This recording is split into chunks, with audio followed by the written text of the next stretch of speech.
जय हिंद दोस्तों। The peak institute के यूट्यूब चैनल में आपका हार्दिक स्वागत है। दोस्तों, मैं आपके लिए प्रैक्टिस सेट नंबर 3 लेकर आया हूं, जो यूपी टेट, सी टेट और सुपर टेट के लिए बेहद ही उपयोगी टॉपिक से रिलेटेड जितने भी प्रीवियस ईयर में क्वेश्चंस आए हुए हैं उन्हीं का ये समायोजन है। तो आइए सेशन को स्टार्ट करते हैं और देखते हैं किस प्रकार के जो प्रश्न हैं वो पूछे जा चुके हैं। तो आइए स्टार्ट करते हैं सेशन को। तो पहला क्वेश्चन है, ऑपरेशन ब्लैक बोर्ड परिणाम था। पहला क्वेश्चन है, ऑपरेशन ब्लैक बोर्ड परिणाम था। किसका परिणाम था? कोठारी आयोग का परिणाम था। राष्ट्रीय पाठ्यक्रम रचना 2005 का परिणाम था। राष्ट्रीय शैक्षिक योजना 1986 का परिणाम था, या राष्ट्रीय पाठ्यक्रम रचना 2000 का परिणाम था। जो ऑपरेशन ब्लैक बोर्ड है ये 1986 में लागू किया गया था, इसलिए हम कह सकते हैं कि ये राष्ट्रीय शैक्षिक योजना 1986 का परिणाम था। इसलिए इसका जो राइट आंसर हो जाएगा वो ऑप्शन नंबर 3 इसका करेक्ट आंसर होगा। अगले क्वेश्चन की ओर बढ़ते हैं। क्वेश्चन नंबर 2, प्रोजेक्ट शिक्षण विधि किससे संबंधित है? अगर हम प्रोजेक्ट शिक्षण विधि की बात करें तो ये जॉन डीवी की है। किससे रिलेटेड है? जॉन डीवी की बात करें। और खोज विधि की अगर हम बात करें तो खोज विधि के जो जन्मदाता है वो आर्मस्ट्रांग को माना जाता है। अगले क्वेश्चन की ओर बढ़ते हैं।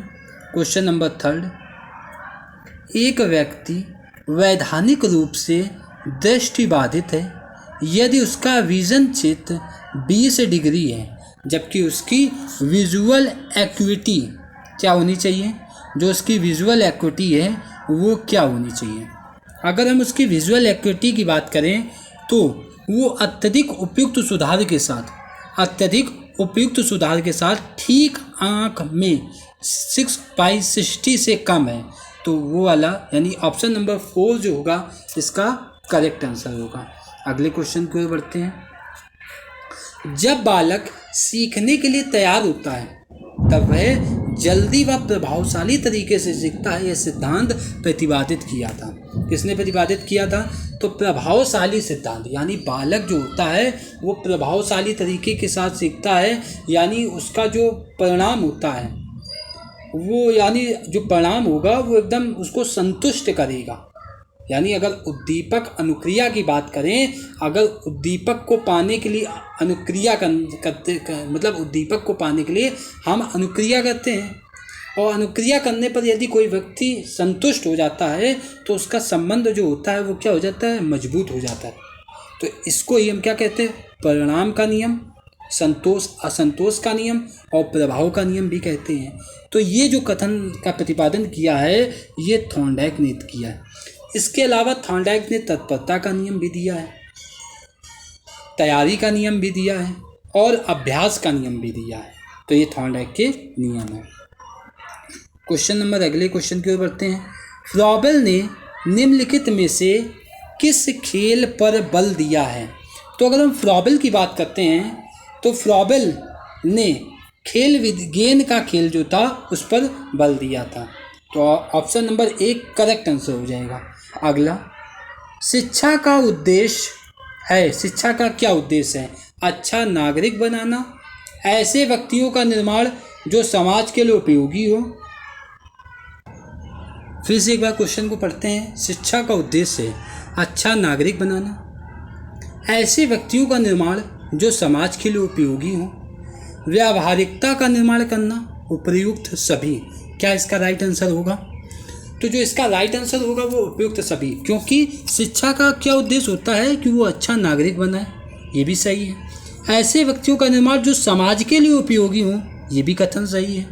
व्यावहारिकता का निर्माण करना, ये भी ऑप्शन सही है। यानी अगर तीनों ऑप्शन सही हैं तो सबसे अच्छा ऑप्शन क्या हो जाएगा? उपयुक्त सभी, यानी ऑप्शन नंबर 4 इसका जो होगा वो करेक्ट आंसर होगा। अगले क्वेश्चन की ओर बढ़ते हैं। वह कथन जो व्यक्तिक विभिन्नता के संदर्भ में सत्य नहीं है वह है। क्या व्यक्तिक विभिन्नता के संदर्भ में सत्य नहीं है? व्यक्ति विशेष प्रकार में भिन्न होते हैं, व्यक्ति विशेष कोटि में भिन्न होते हैं, व्यक्ति विशेष प्रकार व कोटि दोनों में भिन्न होते हैं, व्यक्ति विशेष ना तो कोटि और ना ही प्रकार में भिन्न होते हैं। क्या इसका करेक्ट आंसर हो जाएगा? तो इसका वैयक्तिक विभिन्नता की अगर हम बात कर रहे हैं, किसकी बात कर रहे हैं? वैयक्तिक विभिन्नता, यानी सभी व्यक्तियों में किसी न किसी प्रकार की भिन्नता पाई जाती है, चाहे वो रंग रूप को लेकर हो, चाहे वो बुद्धि को लेकर हो, चाहे वो शारीरिक वृद्धि को लेकर हो, हर प्रकार से प्रत्येक व्यक्ति में भिन्नता पाई जाती है। अगर वो जुड़वा बच्चे भी हैं तो उनके बीच में भी क्या पाई जाएगी? वैयक्तिक विभिन्नता पाई जाएगी। तो व्यक्ति विशेष ना तो कोटि और ना ही प्रकार में भिन्न होते हैं, यानी ऑप्शन नंबर 4 जो हो जाएगा इसका करेक्ट आंसर हो जाएगा। इसका जो करेक्ट आंसर हो जाएगा वो क्या हो जाएगा? ऑप्शन नंबर जो 4 हो जाएगा इसका करेक्ट आंसर हो जाएगा। अगले क्वेश्चन की ओर बढ़ते हैं। क्वेश्चन नंबर 8 अगर हम देखें तो बालक का चिंतन किसके द्वारा प्रदर्शित नहीं होता है? जो बालक है उसका जो चिंतन है वो किसके द्वारा प्रदर्शित नहीं होता है? तो क्या आत्मकेंद्रितता के द्वारा, सजीवतावाद के द्वारा, यथार्थवाद के द्वारा या वैयक्तिकवाद के द्वारा? तो जो इसका राइट आंसर हो जाएगा ऑप्शन नंबर 4, यानी व्यक्तिवाद के द्वारा जो बालक है उसका चिंतन जो होता है वो प्रदर्शित नहीं होता। आत्म केंद्रिता के द्वारा भी बालक का जो चिंतन है वो प्रदर्शित होता है। सजीवतावाद, यानी बालक जो है किसी भी चीज़ को क्या समझता है? सजीव समझता है, उसके द्वारा भी। यथार्थवाद के द्वारा, तो इसके लिए ऑप्शन नंबर 4 करेक्ट आंसर हो जाएगा। अगले क्वेश्चन की ओर। निम्न में से कौन सा कथन सतत व व्यापक मूल्यांकन के लिए सही नहीं है? निम्न में से कौन सा कथन सतत व व्यापक मूल्यांकन के लिए सही नहीं है? तो क्या होगा इसका राइट आंसर? तो इसका जो राइट आंसर होगा, पहला क्वेश्चन पढ़ेंगे, मतलब पहला ऑप्शन, यह एक विद्यालय आधारित मूल्यांकन है, यह विद्यार्थी में तनाव को कम करता है, इसमें नंबरों के स्थान पर ग्रेड का प्रयोग होता है, इससे शिक्षकों पर बोझ बढ़ जाता है। तो क्या इसका राइट आंसर होगा? ऑप्शन नंबर 4, इससे शिक्षकों का बोझ बढ़ जाता है, ये ऑप्शन नहीं होगा। फिर से एक बार क्वेश्चन पढ़िए। निम्न में से कौन सा कथन सतत व व्यापक मूल्यांकन के लिए सही नहीं है?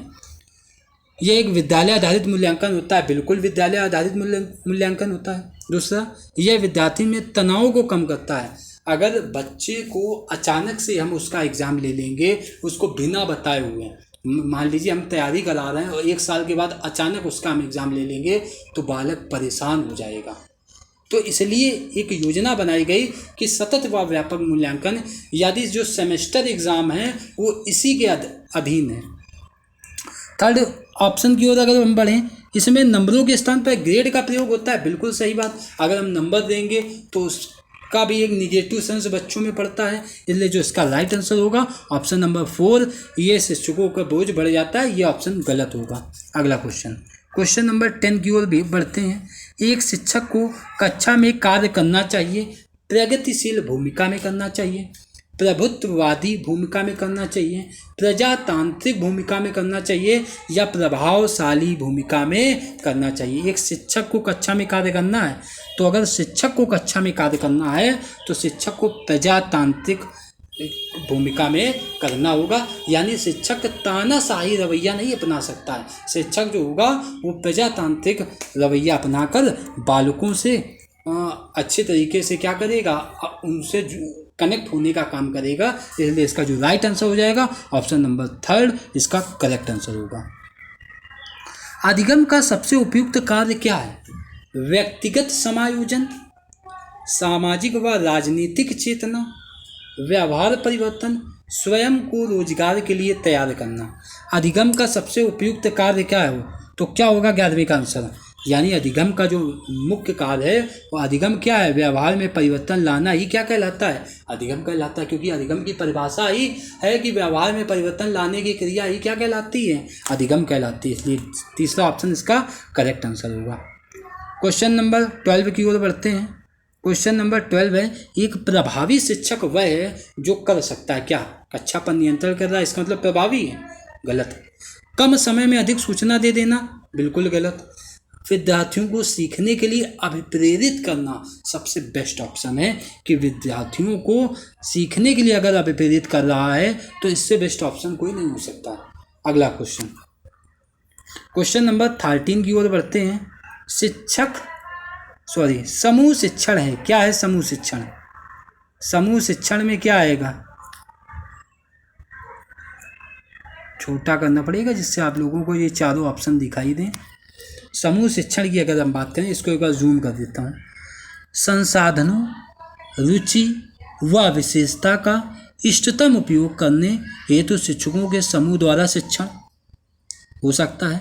शिक्षकों की अनुपलब्धता से निपटने का एक उपाय है।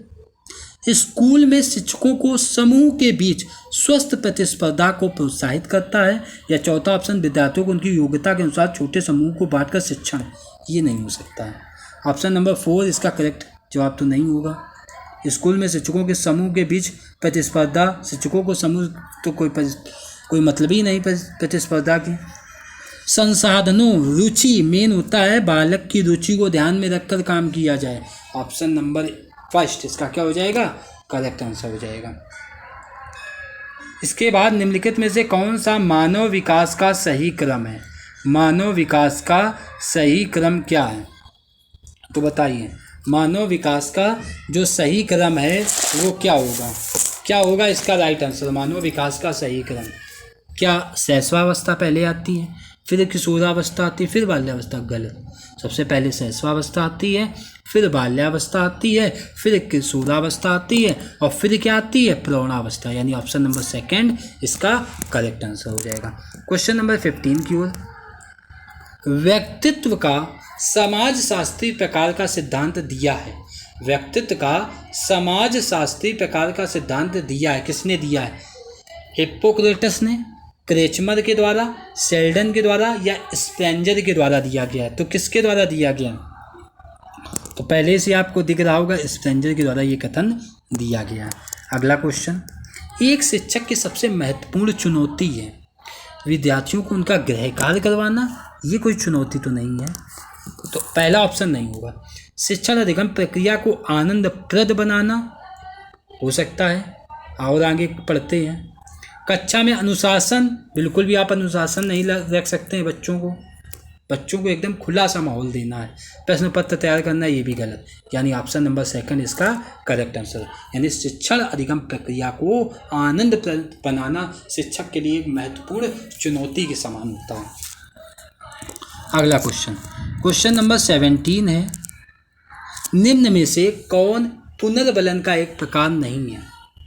देखिए, पुनर्बलन की अगर हम बात करते हैं तो पुनर्बलन शब्द का प्रयोग किसके द्वारा किया गया था? तो पुनर्बलन शब्द का प्रयोग स्किनर के द्वारा किया गया था। किसके द्वारा किया गया था? स्किनर के द्वारा किया गया था। किसका?